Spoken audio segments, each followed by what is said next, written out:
Bonsoir à tous et bienvenue en direct sur KTV. Nous sommes le mercredi 13 mai et à la une de cette édition. Depuis le début de la crise, le conseil départemental est pleinement engagé aux côtés de l'État. Ce matin, nous recevions le porte-parole de la majorité, Ali Combeau-Debré.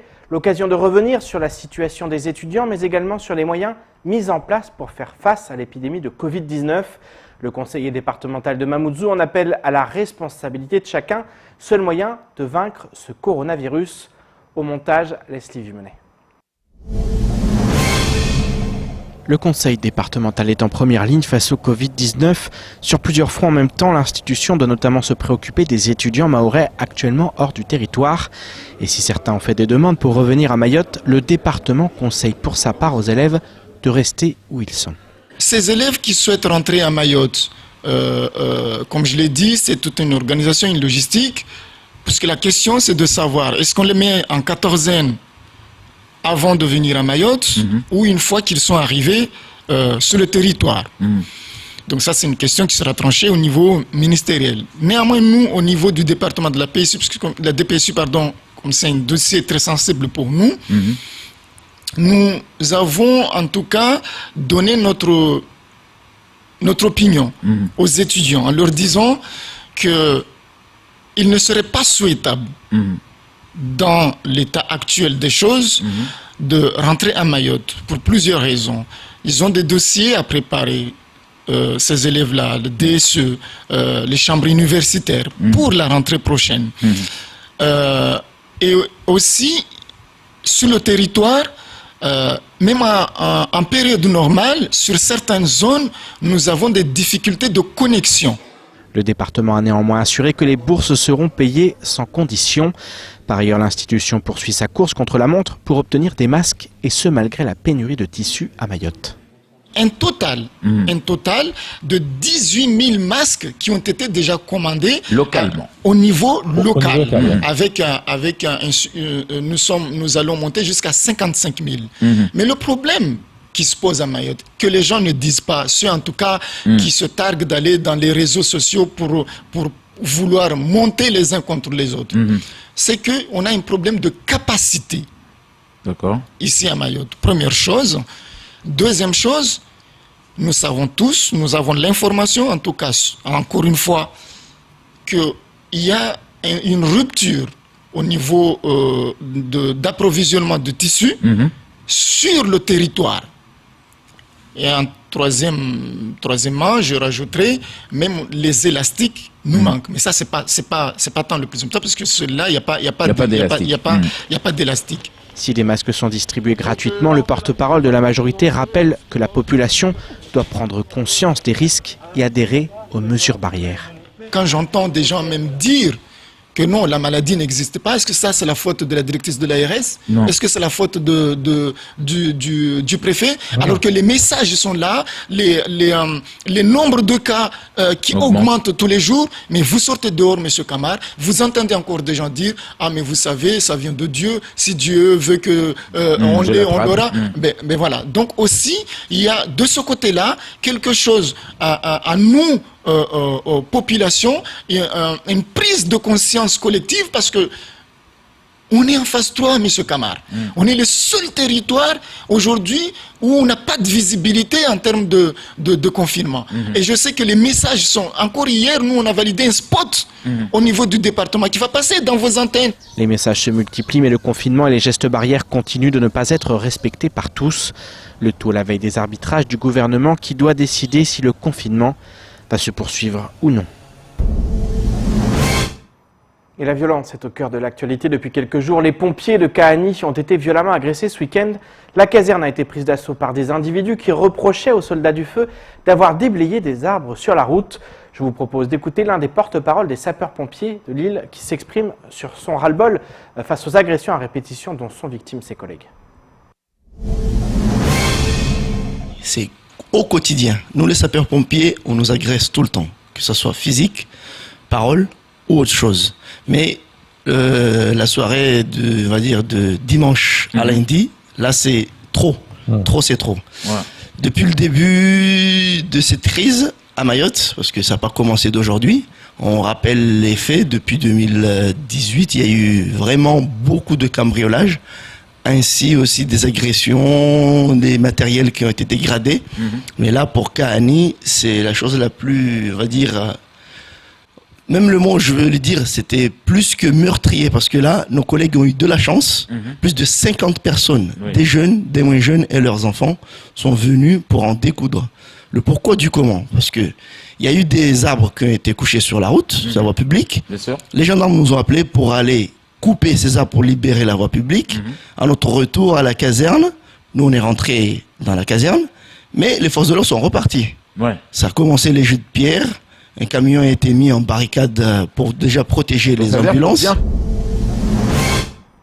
Et violence toujours, mais envers des espèces animales protégées cette fois. Ce samedi 9 mai, plusieurs tortues ont été braconnées sur les plages de la pointe de Sazilé. L'association Les Naturalistes de Mayotte a publié un communiqué ce lundi pour mettre en évidence le changement de tactique des braconniers et le sentiment d'impunité qui règne chez certains. Paul Arthur Avit a pu s'entretenir avec le président des naturalistes. Reportage. 5 braconnages de tortues en une soirée, c'est le triste constat qu'ont pu faire les naturalistes ce samedi. Des braconnages qui ont eu lieu sur les plages de la pointe de Sazilé avec une particularité. Les braconniers ont changé de technique au grand désespoir des associations de protection de la nature. Jusqu'à présent, à Sazilé, on ne s'en était pas aperçu, mais la présence des naturalistes n'était que sur la grande plage de Sazilé. Et on a fait quelques incursions sur les plages voisines. Il y a 4 autres plages à proximité. Et là, on s'est aperçu samedi qu'il y avait des traces de tortues qui avaient été tirées, mises sur le dos et tirées en direction du bord de mer pour être vraisemblablement montées dans un bateau. Un gros problème qui se pose maintenant pour tous les acteurs de la protection des tortues. En effet, avant l'utilisation de cette méthode, les braconniers prenaient du temps à découper les tortues et laissaient les restes odorants sur place. Là, c'est beaucoup plus discret parce que ça ne laisse aucune odeur. Donc on peut passer dans la minute qui suit, on ne s'en apercevra pas. La seule petite différence, c'est que ça laisse une trace sur le sable, la trace du tirage de la tortue. Mais cette trace sur le sable, pour peu que la marée soit favorable, elle est effacée quasiment le coup d'après. Et si c'est pas le coup d'après, ça va être quelques marées plus tard. Donc c'est très discret et en plus très rapide parce qu'il n'y a pas besoin de découper. Une nouvelle méthode qui va compliquer le travail des associations. Rappelons tout de même que lorsqu'il n'y a pas de vice de procédure, le braconnage des tortues est puni d'1 à 2 ans de prison ferme et jusqu'à 150 000 € d'amende. Et place maintenant au reste de l'actualité locale avec notamment ce don de masques de la région Île-de-France ou encore, on va parler effectivement, une petite seconde, ou encore, je vous laisse regarder ça au montage Leslie Vumenet. Valérie Pécresse, la présidente LR de la région Île-de-France, a répondu favorablement à l'appel de Swabahaddine Ibrahim Ramadani, le président du conseil départemental, pour un don de 70 000 masques chirurgicaux. Le chef de l'exécutif au département souhaitait approvisionner d'urgence les soignants, les EHPAD et les services essentiels de Mayotte. Valérie Pécresse donne également accès à Mayotte à sa centrale d'achat pour toute demande complémentaire. Elle veut assurer, je cite, de son soutien dans l'épreuve que les habitants de Mayotte traversent et que la région Île-de-France vit si durement. Cette action s'inscrit par ailleurs dans le cadre de la coopération interrégionale entre l'Île-de-France et les Outre-mer, initiée en 2019 sous l'égide de Patrick Karam, vice-président du Conseil régional d'Île-de-France. Toute aide est bonne à prendre pour le territoire le plus pauvre de France qui ne sait toujours pas quand le déconfinement pourra débuter. Air Austral s'adapte aux nouvelles dispositions concernant les accès aux aéroports et les déplacements en avion. Le port du masque devient ainsi obligatoire sur tous les parcours de voyage dès l'accès aux aéroports jusqu'à arriver à destination finale. Tout passager doit ainsi être équipé d'un masque de protection avant son arrivée aux aéroports. Dans le cas contraire, il pourra se voir refuser l'accès. Air Austral a également décidé de déployer à compter de ce vendredi 15 mai 2020 un dispositif de contrôle de température corporelle au départ de l'ensemble de ses vols. Une température inférieure à 38 degrés sera requise pour pouvoir voyager. Pour le reste, la compagnie assure le nettoyage et la désinfection des cabines, adapte son service à bord et l'équipement de son personnel. Chaque passager est tenu de présenter à l'agent de comptoir, en complément de son billet d'avion et de sa pièce d'identité, une déclaration sur l'honneur indiquant qu'il ne présente aucun symptôme du Covid-19 et une déclaration de déplacement hors de son département et à plus de 100 km. L'approvisionnement du territoire se poursuit. Comme évoqué lundi, le groupe Jeanne d'Arc, composé du porte-hélicoptère amphibie Mistral et de la frégate Guéprat, a entrepris sa seconde rotation logistique au profit de la population mahoraise et a apporté dans ses soutes un hélicoptère civil de la société réunionnaise Élie Lagon qui est entré en service dès hier matin pour répondre aux besoins sanitaires du CHM. En location, celui-ci n'aura pas vocation à rester sur Mayotte mais servira d'indicateur sur l'impact réel pour les opérations à mener. Un investissement est envisagé depuis des années et pourrait intervenir à l'issue de cette location. De son côté, et toujours dans le cadre de l'opération Résilience, une partie de l'élément militaire de réanimation du fameux hôpital de campagne, qui avait été installé à Mulhouse par le service de santé des armées, va être déployé à Mayotte d'ici fin mai. Les modules seront acheminés par des avions de transport A400M. Et on termine cette édition avec un mot de culture. Référence de la culture populaire américaine, le Ciné Drive a plongé les habitants de Crest en métropole dans une ambiance unique. La première séance s'est déroulée hier soir sur un parking devant un écran géant de 15 mètres de haut. En famille ou entre amis, c'est un nouvel environnement collectif qui respecte les protocoles sanitaires. En attendant l'ouverture des salles de cinéma de l'île, des communes pourraient, dans les prochaines semaines, s'inspirer de ce qui se fait en métropole. C'est par là. Bonne séance. Merci. Il y a les ouvreuses pour accueillir les spectateurs. Une file d'attente qui s'étire dans la ville. Mais que font toutes ces voitures sur un parking? Sortie de confinement, on a dit allez, sortie en famille, en décapotable et on va au ciné. Des couvertures, des bonnets, on a même prévu des parapluies. Une famille aux premières loges pour assister à une séance de cinéma pour le moins originale. Accessible uniquement en voiture et sans en sortir. On a recréé un cocon, on est presque comme dans un canapé, évidemment on ne pourrait pas conduire. On s'est permis de détacher les ceintures.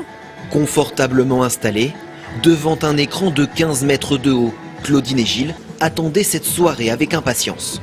On ne peut plus aller au cinéma, on ne peut plus aller au théâtre, tous les festivals ont été supprimés. Donc pour avoir un peu de culture et partager quelque chose avec les gens, il y avait ce soir, donc on ne voulait pas manquer cette occasion. Non, tu n'as pas de fièvre. Tiens la langue pour voir. 120 voitures, la séance affiche complet. Comment est-ce qu'on fait en sorte d'avoir du cinéma avec des conditions de rigueur sanitaire et de précaution sanitaire? Eh ben, on a eu l'idée de ce drive parce que à la fois les voitures compartimentent les personnes et puis ça permet de regarder un film sur grand écran dans un environnement collectif. Dans cette voiture, rien ne manque. Les patates, on a oublié les patates. On a du popcorn. On a salé ici et derrière ils ont le sucré. Référence de la culture populaire américaine, le ciné-parc plonge les habitants dans une ambiance unique. Alors, je trouve que c'est rigolo, j'avais vu ça dans les films. Et après, j'avais envie en fait d'entendre les gens rire avec moi. Après on oublie, on a une voiture, moi j'étais au cinéma, moi j'étais pas sur un parking. En attendant de retrouver les salles obscures, la mairie de Cré envisage de proposer gratuitement un film par semaine dans ces conditions exceptionnelles. Et c'est ainsi que s'achève cette édition. Merci de nous rester fidèles sur KTV. Rendez-vous demain dès 19h pour tout connaître de l'actualité locale. D'ici là, restez chez vous. Excellente soirée sur Cozy.